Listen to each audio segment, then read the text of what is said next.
A simple three-letter word like no doesn't exactly make me feel better, Arthur. This video is brought to you by viewers like you.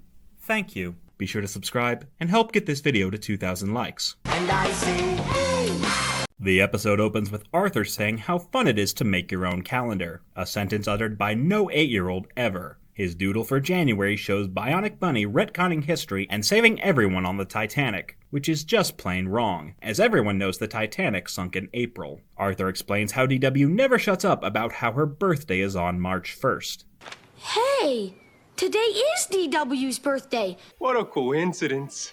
Arthur is shocked to learn today is DW's birthday, since she hasn't said a word about it. He goes to check on the birthday girl, who proceeds to assault him with her unicorn doll. No, not like how you're thinking. Instead of leaving his sad sack sister to wallow in her own self-loathing, Arthur foolishly tries to cheer her up. Turns out DW is so miserable, she conjures her own mood lighting out of thin air. DW explains how it all started 2 days ago after asking her dad to make a birthday cake that is, quote-unquote, normal white. White frosting on top, white cake inside, no crunchy stuff, no gushy red layers, no lamp, no surprises. Mr. Reed wants to make something more extravagant and colorful, but DW insists that only white is right for her birthday cake. DW is excited to finally turn 5 until Emily comes in to rain on her parade. Ironic, Emily tells her that after her birthday, she can never be a little kid again, and once she starts kindergarten, her childhood is officially over. You will never be a little kid, ever again, ever again. Is there an echo in here? Yes. Arthur still doesn't understand why the hell DW is upset. DW says she's worried she's pissed away the best years of her life. Wait, these were the best years? Arthur tries to cheer her up by reminding DW of all the things she did when she was 4. Like the time that she... no wait, I already talked about this episode. DW became obsessed with getting an overpriced toy she didn't need and decided to get the money through any means possible. Once she learned about the Tooth Fairy, she became hell-bent on pulling her own teeth, risking her health and safety. She wasted a doctor's valuable time with an unnecessary dentist appointment and complained when he wouldn't do whatever she wanted him to do. She coerced her mother into buying her a shark tooth, which she already owned, so she could scam the Tooth Fairy, and bragged to her brother about using it to make a quick buck. Which wouldn't have worked if her dumbass older brother still didn't believe in fairies. If Arthur had done absolutely nothing, DW's plan would have died on the vine and her ego would have been kept in check. But no. He had to play along and give DW exactly what she wanted, at both Arthur and Mrs. Reed's expense, cause you know she definitely spent more than $1 on that fake-ass shark tooth. Arthur inadvertently gave DW the false confidence to pull off her scheme, not just once, but several more times, ensuring he'll go broke keeping his horrendous sister's sociopathic tendencies at bay. But he also mentions the time she... Nope, I talked about that one too. DW chewed out her family when they wouldn't let her pick their family vacation. She spent the whole trip complaining about every little thing, wearing down her family's nerves. She snuck off during the middle of a tour, sending the White House into full lockdown. It was only when she finally got to see something pony-related that she stopped being a passive-aggressive prick. And even after everything worked out in her favor, she vowed to become the next president, threatening to reshape the country in her own image. God help us all. I'm pretty sure I've talked about all the episodes they reference here. There's gotta be some episode of Arthur I haven't talked about yet. Can I get some help here? Dude, I got you. Let's look at the episode where DW spent 11 minutes fat-shaming her brother. Arthur is rehearsing his lines for the school play when DW chimes in with her unwanted feedback. She tells him his character needs to really act scared and demonstrates by pretending to die of fright.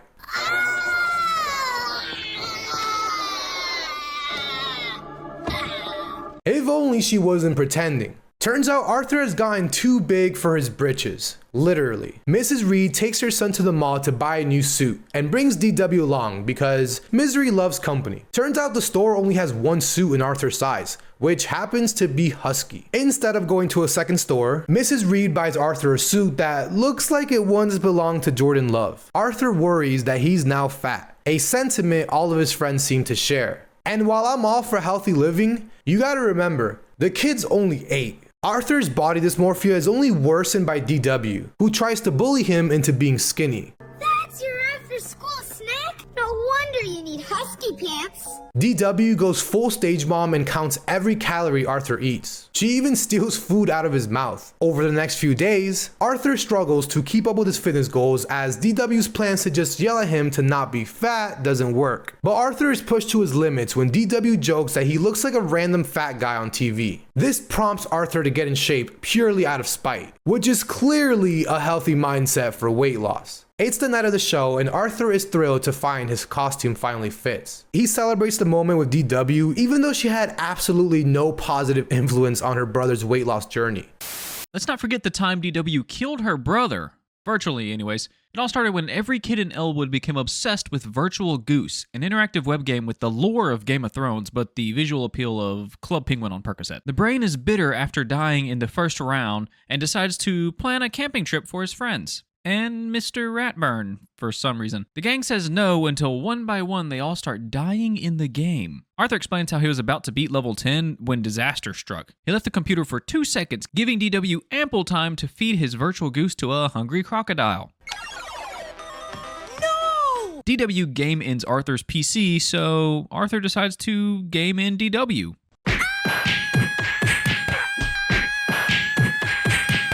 Just kidding, but that would have been a much better ending to the episode. Plus, there's the time DW stole her brother's cereal prize. You all remember. Arthur pours himself a bowl of Crunch and ends up getting the prize inside.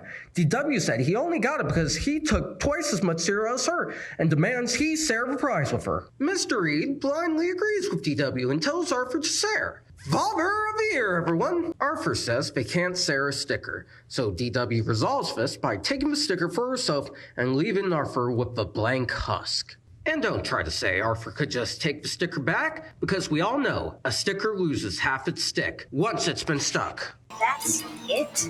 It's probably best to just leave it there. Thanks, guys.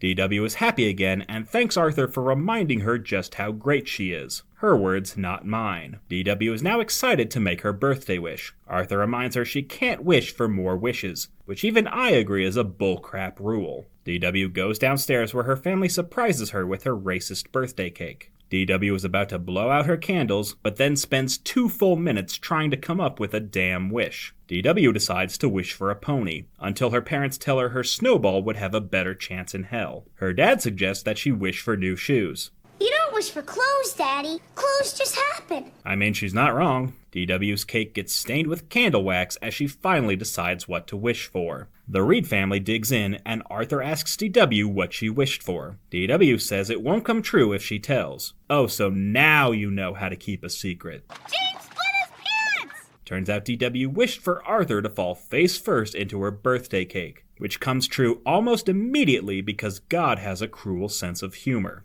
And whether it's the first time or the 50th time, I'll never get tired of ripping into this mop-top miscreant. Actually, this is only the 49th episode of FUDW. No, it's 50. No, he's right. It's definitely 49. Oh, well, fuck it. The green potato chip one counts as 2. If you say so.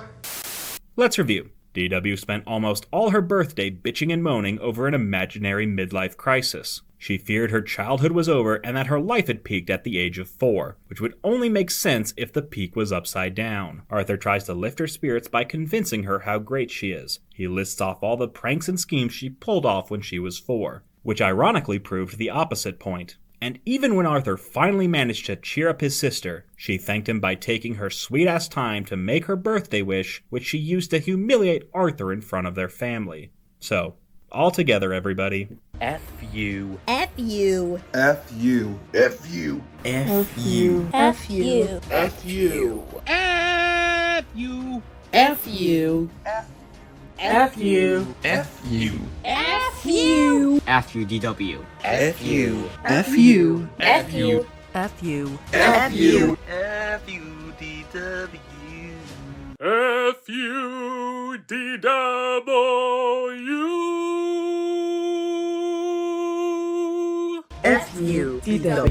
F-U-D-W. I just want to say FUDW. You deserve to rot in hell. You killed DW, you bastard! Who put that in there?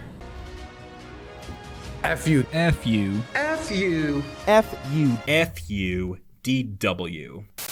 Hey everyone, thank you so much for watching. I want to give a huge shout out to Mustard Pregnancy, Kingnusmi, and Caden73 for appearing in this video. Go subscribe to their channels. And let them know Matt sent you. Also, thank you to everyone who submitted an FUDW fan video. I had a lot of fun going through them when I was editing this video. I want to reiterate just how grateful I am to all of you for watching my videos. It was around this time last year that the first season of FUDW really started to take off. And it's been amazing to see how the channel has grown since then. In just 15 months, my channel has gone from 200 subscribers to almost 15,000, and I have all of you to thank. I want to give you a quick rundown of FUDW moving forward. I'm definitely going to make Season 6, but I want to take a bit of time to highlight the other characters on the show. A lot of you have been asking me to make spin-offs of FUDW, so I thought it'd be fun to make some longer videos highlighting each character's worst moments. I'm also going to be launching Season 2 of It's Just a Cartoon next week, so let me know what shows you want me to cover on the channel. I'll also be making new episodes of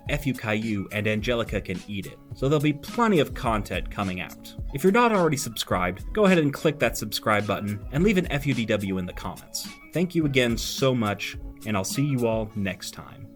And I say, hey, what a wonderful kind of day. If we could learn to work and play and get along with each other.